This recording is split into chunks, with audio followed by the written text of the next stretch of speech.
This is for Raul. This is called Currents.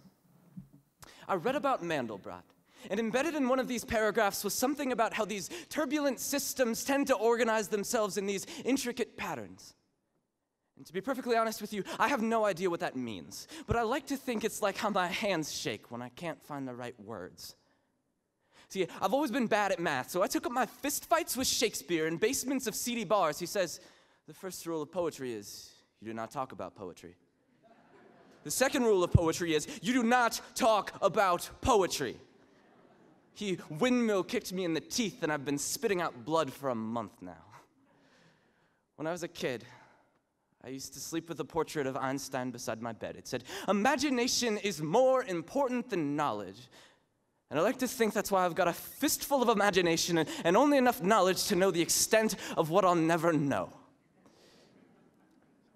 So I waltzed with Whitman in a crowded gym amongst 100 drunken high school kids, and when I stepped on his feet, he dunked me face first into the punch bowl, but I saw that bastard spike it anyway.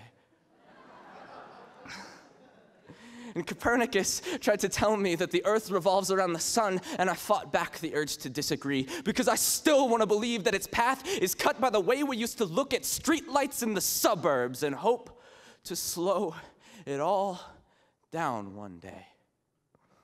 So I want a word with Jesus of Nazareth, but he's never lowered himself down to stage right, grabbed me by the shoulder, and told me that all of this is here for a reason. So I want a cup of heavenly coffee with God the Father Almighty from metaphors I've heard 1,000 times before, who would lift his eyes from the girl behind the counter and tell me, my son, I'm not so sure I would believe in me either. So that leaves you. The ex-cheerleaders and the bros at bars and the indie kids who will always be cooler than you, and the accountants who gave up on punk rock a long time ago but show it with a fading black flag tattoo, and their parents who are never quite sure what to do, and the old and the young and the brothers and the sisters and those who are looking with eyes that are brand new. Let these currents take you home. When your life is translated into a world of long-lost friends and hopes for houses with higher ceilings, and every single thread is tangled, carry these knots when you look for answers.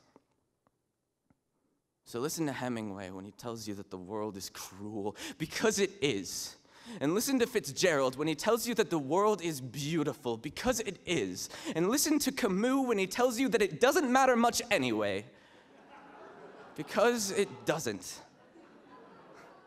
Look, we are like fires in the middle of summer, with our numbers and our words, with our balance and our instability, with our beauty and our anxiety, and we are forever fumbling over the already answered and the forever unanswerable. We are all trying to bring it into light for ourselves. So be here with me, and let's be the now before all of this fades away, like that Polaroid of your grandfather holding you in the living room of that house that your family sold so long ago. We'll say we were young then. We were like panes of glass, constantly breaking, but somehow always mending. Each of us were stories that were constantly ending. And we were all trying to bring it into light for ourselves.